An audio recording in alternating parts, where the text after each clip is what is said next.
Imagine walking down the street, right? But instead of just normal open air all around you, you're literally encased with an invisible electronic walls, moving steel bunkers, and an entire army of highly trained operatives who are anticipating your every single move. Well, welcome to the staggering, multi-layered reality of protecting a head of state. Today on our Explainer, we're peeling back the layers of a massive security apparatus. It is essentially a walking, breathing fortress designed specifically to protect the Russian president, Vladimir Putin. Now, to truly grasp the sheer scale of this operation, we're going to break down 7 specific, frankly, extreme security facts. I mean, these aren't just your standard bodyguard routines. We are talking about intense, systematic protocols that completely redefine what head of state security even looks like. So we're going to look at exactly how these 7 layers interlock to form what is, essentially, an impenetrable barrier. Okay, let's dive into this.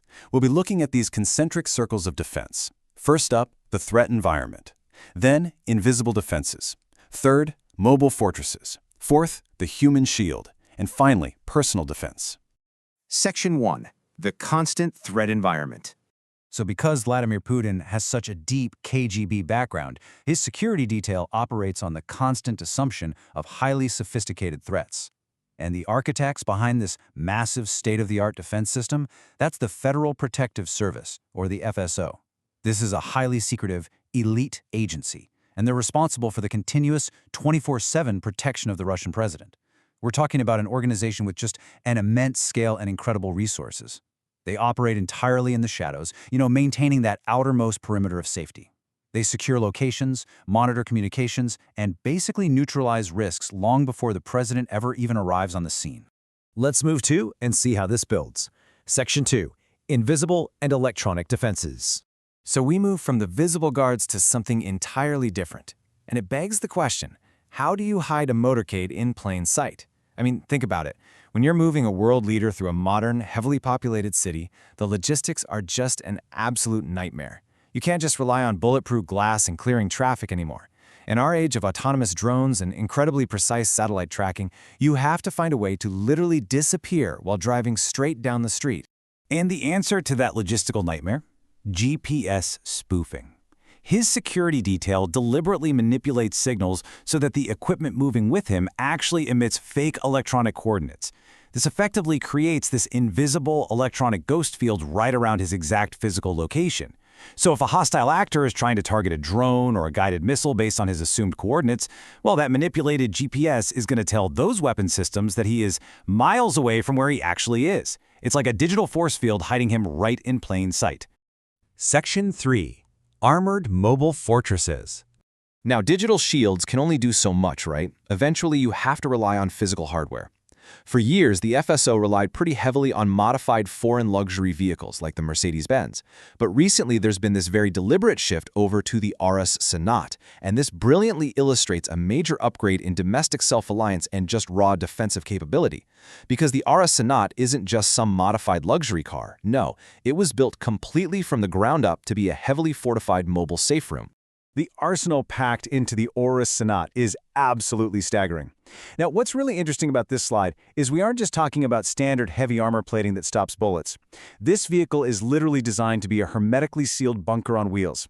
It boasts its own completely independent chemical and biological air filtration systems, and most remarkably, it is EMP, or electromagnetic pulse resistant, meaning even if some catastrophic event completely knocks out the entire city's power grid and all its electronic systems, the president's vehicle remains fully operational and just keeps on moving. And this extreme hardware, it extends straight up into the sky. Just compare a standard commercial airliner like your typical Boeing 747 to the president's highly modified IL-96-300 PU. That PU designation actually translates to command point. So this is far, far more than just a transport plane. It is a true aerial command center. It's heavily modified to withstand extreme threats, ensuring that the president can maintain complete, uninterrupted control of the country's military apparatus from thousands of feet up in the air. Section 4. The human shield. Okay, so peeling back those mechanical layers brings us to the visible protectors, the human element physically surrounding the president at all times. And these operatives in the suits, They are definitely not your standard security guards. The FSO agent requirements are staggeringly strict. They have to meet highly specific height and weight limits just to ensure imposing physical dominance and total uniformity. But it goes way deeper than just physical stature. These agents must possess immense psychological endurance, ready to react in absolute milliseconds. They're masters of specialized weaponry, and notably, they are extensively trained in the tactical use of deployable physical shields. Basically, at the very first sign of danger, they are trained to instantly form a literal physical wall right around the principal. But you know, physical threats aren't always ballistic. Sometimes the threat is sitting right there on a dinner plate. Enter the tasting protocol. Now, while this sounds like something straight out of the era of ancient kings, I assure you it is a very active, modern reality. It involves the continuous testing of all food and beverages for chemical toxins prior to consumption. I mean, just imagine someone rigorously testing every single bite of your food and every sip of your coffee before you're allowed to have it. It's a really striking reminder of the constant fear of poisoning that just permeates this extreme level of security.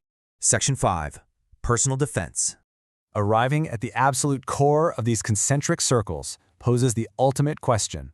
What happens if that electronic ghost field is bypassed, the armored car is breached, and the human shield actually falls? Well, the final layer of defense is Vladimir Putin himself. So the crucial point is that his extensive KGB training, coupled with a lifelong background as a champion in judo and sambo, which is a Soviet martial art, means he is absolutely not a passive protectee.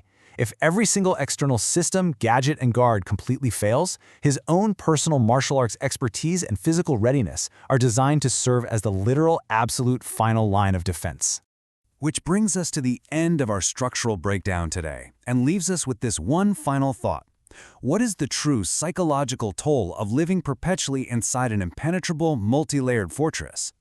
When your daily life involves GPS spoofing, EMP-proof vehicles, chemical food testing, and a highly armed human shield following you everywhere, the sheer weight of these 7 extreme measures is kind of hard to even fathom. It really invites us to consider that incredibly thin line between ultimate security preparedness and total paranoia. Thank you so much for joining me for this explanation. I really hope peeling back these layers sparked your curiosity, and I'll catch you on the next one.